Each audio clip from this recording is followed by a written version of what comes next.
গোটেই বিটিআৰ অঞ্চলত পশ্চিমৰ পৰা পূবলৈকে আমাৰ যোৱা 17 বছৰে যিসকলে চৰকাৰ চলাই আছিলে এই 17 বছৰ চলোৱা চৰকাৰটো পৰিৱৰ্তন কৰাৰ কাৰণে সকলো ৰাইজে এই UPPLত যোগদান কৰিছে। ৰাইজে এটা মন ইতিমধ্যে বনাই লৈছে কি যি দুৰ্নীতি ভ্ৰষ্টাচাৰৰ চৰকাৰ ইয়াত চলি আছে এই চৰকাৰটো আৰু বেছি দিন ইয়াতে চলিব দিলে এই অঞ্চলৰ আমাৰ যিটো উন্নয়ন যিটো সদায় চিৰদিনৰ কাৰণে স্থবিৰ হৈ যাব। ইয়াত না বড়ো জনগোষ্ঠীৰ কিবা লাভ হৈছে না অইন জনগোষ্ঠীৰ কিবা লাভ হৈছে, কোনো জনগোষ্ঠীৰে একো লাভ হোৱা নাই। এছাম মানুহৰহে ইয়াতে লাভালাভ হৈছে। গতিকে এই ৰাজনীতি যিটো চলি আছে এই ৰাজনীতিটো পৰিৱৰ্তন অনাৰ কাৰণে সকলোৱে আগবাঢ়ি আহিব লাগিব। যোৱা জানুৱাৰী 27 তাৰিখত তৃতীয় চুক্তিখন হৈ যোৱাৰ পিছত এই অঞ্চলত যিবিলাক সমস্যা আছিলে বিশেষকৈ উগ্ৰপন্থী সমস্যা স্থায়ী সমাধান হৈ গ'ল। আমাৰ ইয়াত শান্তি প্ৰতিষ্ঠা হৈ গ'ল। আমাৰ মাজত যি মুছলিম ইয়াত কোনো জাতি ধৰ্ম কথা নাই আৰু আমাৰ সন্মানীয় প্ৰমোদ বড়ো জাতি ধৰ্ম নিৰ্বিশেষে বিভিন্ন দল সংগঠনৰ মানুহ একত্ৰিত হৈ পেলাই আজি UPPL দলত যোগদান কৰিছে আৰু UPPL যে এইবাৰ চৰকাৰ বনাব এইটো নিশ্চিত হৈ গৈছে, ইয়াত কোনো সন্দেহ নাই। আৰু সেইকাৰণে আপোনালোক যিসকলে আজি এই ভেৰগাঁৱত যোগদান কৰিলে মই আপোনালোকক আদৰণি জনাইছো।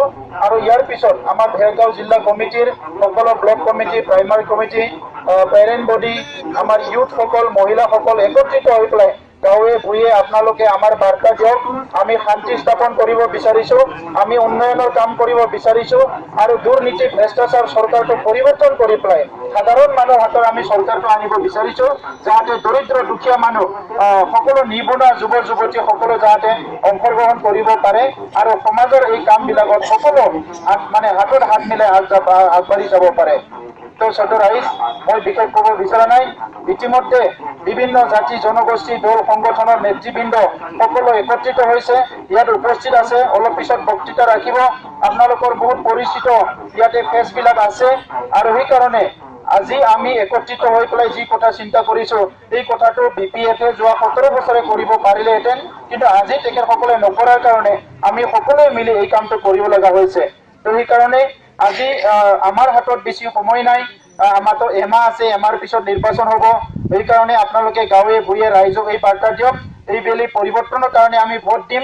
টকা পইচা কম্বলৰ স্বাৰ্থত নহয়, টকা পইচা কম্বল বহুত হ'ল, এইটো দি এটা জাতি আগুৱাই যাব নোৱাৰে, এটা সমাজ আগুৱাই যাব নোৱাৰে, কোনো অঞ্চল আগুৱাই যাব নোৱাৰে।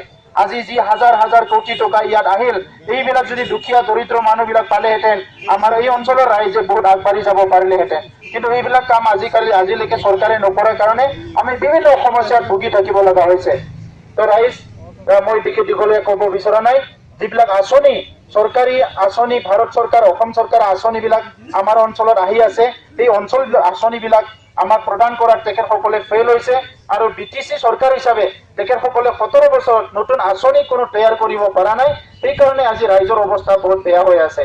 তো সেইকাৰণে ৰাইজ সকলো আগবাঢ়ি আহক। এই পৰিৱেশত আমি একেলগে মোকাবিলা কৰিব লাগিব আৰু দুৰ্নীতি ভ্ৰষ্টাচাৰ সিন্ডিকেট এই চৰকাৰক উফৰাব লাগিব, তেতিয়াহে আমাৰ উন্নয়ন হ'ব। এই কথাখিনি কৈ পেলাই পদক্ষেপত UPPL-ক বিশ্বাস কৰি আপোনালোকে যে যোগদান কৰিলে ইয়াৰ কাৰণে ধন্যবাদ জনাইছো।